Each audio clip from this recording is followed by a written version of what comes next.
बिहार में सीएम नीतीश कुमार ने जातीय जनगणना को लेकर जो वादा किया था, उसका पहला कदम 1 जून को रखा जाएगा, जब बिहार में सर्वदलीय बैठक होगी, जिसमें प्रदेश में जातीय जनगणना को लेकर निर्णायक फैसला हो जाएगा। साथ ही प्रदेश में जातियों की निश्चित संख्या हो जाने के बाद नीतियों पर भी बड़ा असर दिखेगा।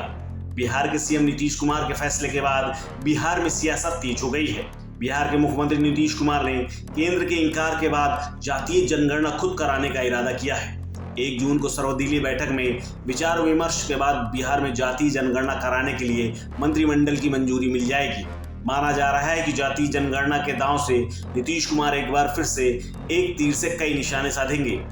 कास्ट सेंसस के लिए, जातीय जनगणना के लिए तो हम लोगों ने पूर्व से ही कहा है और आप सबको मालूम है कि बिहार विधानसभा ने 2 बार इसको पारित किया है और इस बार सभी पार्टियों की बैठक करके और तब इसका निर्णय लेकर के कैबिनेट के माध्यम से इसको स्वीकृत करके इस पर काम शुरू किया जाएगा। यही उसका तरीका है। तो उसी के लिए ये बात हो रही है और सभी दल के लोगों के साथ चर्चा हो रही है, तो उसकी मीटिंग हो जाए तो बहुत अच्छा रहेगा। सरकार में भी हम लोगों ने इसके लिए पूरी तैयारी की है, लेकिन सबकी राय हो जाएगी और मिल करके तब कैबिनेट में प्रस्ताव जाएगा। जातीय जनगणना एक ऐसा मुद्दा है जिस पर बीजेपी शुरू से ही असमंजस में रही है, खुलकर कुछ कह पाने की स्थिति में नहीं रही। बीजेपी की बिहार इकाई के कुछ नेता भले ही जातीय जनगणना कराने के पक्ष में हो, लेकिन राष्ट्रीय स्तर पर पार्टी सहमत नहीं है। केंद्रीय गृह राज्य मंत्री नित्यानंद राय संसद में पहले ही स्पष्ट कर चुके हैं कि सरकार की जातिगत जनगणना कराने की कोई नीति नहीं है।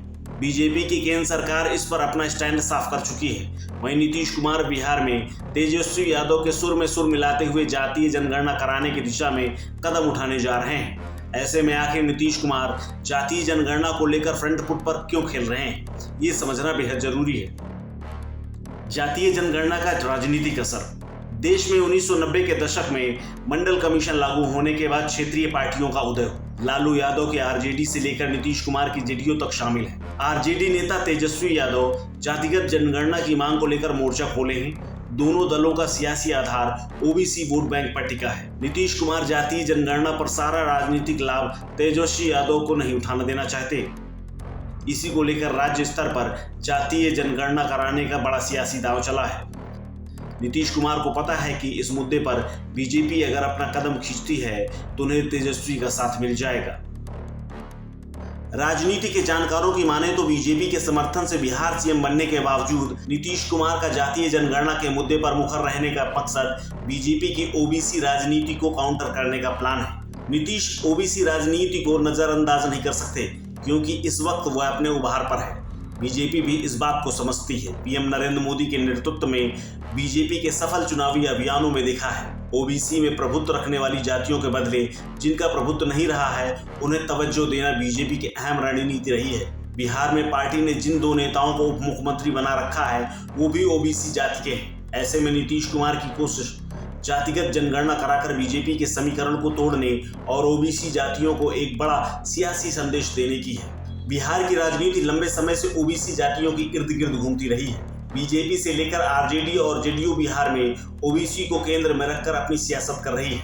ऐसे में जातिगत जनगणना की डिमांड ओबीसी समुदाय के बीच से जोर पकड़े हुए है। अन्य पिछड़ी जातियों को लग रहा है उनकी आबादी का दायरा बड़ा है। ऐसे में अगर जातिगत जनगणना होती है तो आरक्षण की 50% की सीमा टूट सकती है और इसका लाभ ओबीसी को मिलेगा। ऐसे में जातीय जनगणना की मांग को लेकर नीतीश कुमार कैसे नजरअंदाज कर सकते हैं। बिहार के सियासी समीकरण को देखते हुए बीजेपी भले केंद्रीय स्तर पर जातीय जनगणना का विरोध करती हो, लेकिन बिहार में वो समर्थन में खड़ी है। नीतीश का ओबीसी प्रेम। नीतीश कुमार पार्टी के भविष्य को लेकर चिंतित है। भविष्य के नए राजनीतिक आधार की रचना में जुटे हैं। बिहार में जेडीयू अब 3रे नंबर की पार्टी बन गई है। विधानसभा चुनाव के बाद उपेंद्र कुशवाहा को पार्टी में दोबारा बुलाया गया। नीतीश कुमार ने कुर्मी, कोयरी और अन्य पिछड़ा वर्ग के गठजोड़ का दांव चला है। सीएम नीतीश सोशल इंजीनियरिंग को मजबूत करने में जुटे हैं। बिहार में रामविलास पासवान के बाद ओबीसी ईबीसी का नेतृत्व खाली है। रामविलास की जगह लेने की कोशिश में है नीतीश कुमार। दरअसल देश में 2 साल बाद लोकसभा चुनाव भी है, जिस पर नीतीश कुमार की नजर है, क्योंकि अब वो समय नहीं है जब नीतीश कुमार की मर्जी के बिना जेडीयू में पत्ता भी नहीं हिलता था। मुख्यमंत्री बनने के बाद से ही वो सक्रिय हैं और बिहार में दौरा भी इन दिनों खूब कर रहे हैं। नीतीश कुमार की इस सक्रियता से संकेत मिल रहे हैं कि उनकी नज़र आने वाले 2024 में होने वाले आम चुनावों पर है। ऐसे में उन्हें मालूम है कि अगर अपने सियासी आधार को बनाए रखना है तो उसके लिए सक्रिय रहना होगा। इस तरह जातीय जनगणना पर स्टैंड लेकर वे बीजेपी को भी संदेश देना चाहते हैं कि बिहार में मोदी उनके बॉस नहीं है। बिहार में मोदी जो चाहेंगे वो नहीं होगा, बल्कि वो चाहेंगे वो होगा। इस खबर में फिलहाल इतना ही। अपडेट्स के लिए बने रहिए वन इंडिया हिंदी के साथ।